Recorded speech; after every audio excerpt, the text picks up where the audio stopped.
nggak mungkin bisa kaya dengan cara cepat. Kagak ada, nggak ada rumusnya. Sudah kerja keras.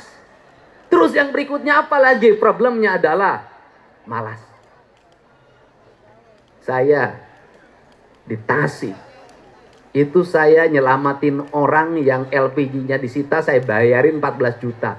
Yang satu lagi bak dapurnya mau disita, saya bayarin 12 juta. Setelah itu Anda kerja di tempat saya. Ayo, hutangnya saya lunasin, Anda kerja. Anda saya gaji 50.000 saja. Karena apa? Karena sudah bayarin. Hanya bertahan 1 bulan orangnya kabur.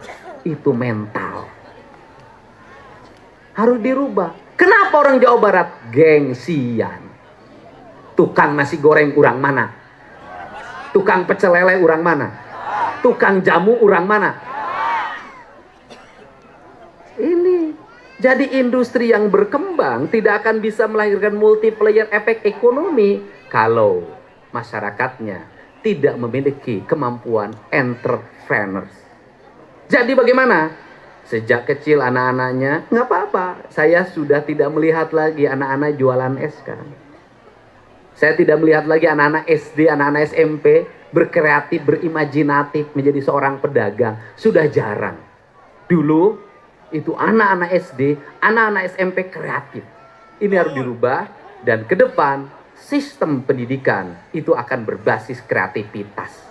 Orang-orang kreatiflah yang akan memenangkan pertarungan, bukan orang-orang pinter, tapi orang-orang yang kreatif. Orang-orang kreatif, orang cerdas.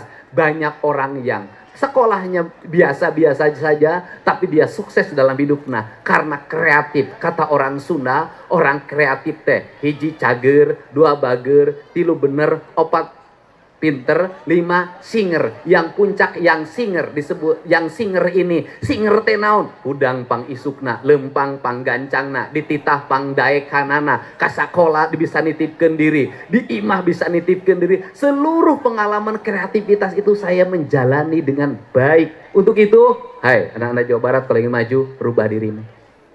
Rubah sikap mentalmu. Orang tua, ingat, banyak orang tua ketika anaknya saya benerkan, marah orang tuanya, benci pada saya. Dan saya orang yang tidak takut dibenci oleh siapapun kalau ingin merubah anak bangsa Indonesia. Saya tidak takut. Kenapa? Hari ini orang tua takut pada anaknya. Hari ini orang tua takluk pada anaknya. Kemudian anaknya juga tidak bisa dihukum oleh gurunya di sekolah. Karena gurunya takut dikriminalisasi. Ini problem. Dan saya ke depan akan tegas. Kalau orang tua mencampuri sistem pendidikannya di sekolah, dia ngatur gurunya, dia ngatur kepala sekolahnya, dia mengintervensi, maka akan saya putuskan anak itu tidak bisa sekolah dimanapun. Silakan didik oleh orang tua.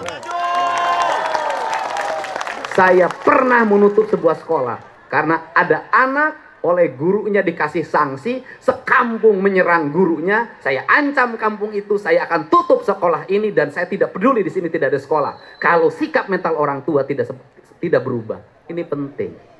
Indonesia, Jawa Barat butuh pemimpin yang bukan hanya humanis, tetapi dia punya integritas diri untuk merubah masyarakatnya. Anak kita ada saatnya disayangi, ada saatnya dicium, tapi ada saatnya juga kita pelototin. Ada saatnya. Tidak bisa dipeluk selamanya, tidak bisa dimanja selamanya. Ada saatnya Allah juga menciptakan malaikat, ada yang pemberi rizki, ada yang kemudian bisa mencabut nyawa, ada yang meniup trompet tanda kiamat, ya kan?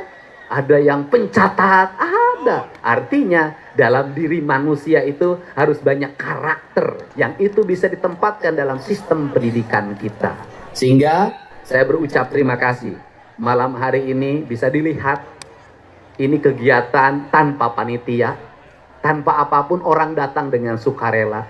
Dan saya menyampaikan ucapan terima kasih pada seluruh warga Jawa Barat yang memberikan kepercayaan pada saya dan Kang Erwan untuk memimpin Provinsi Jawa Barat.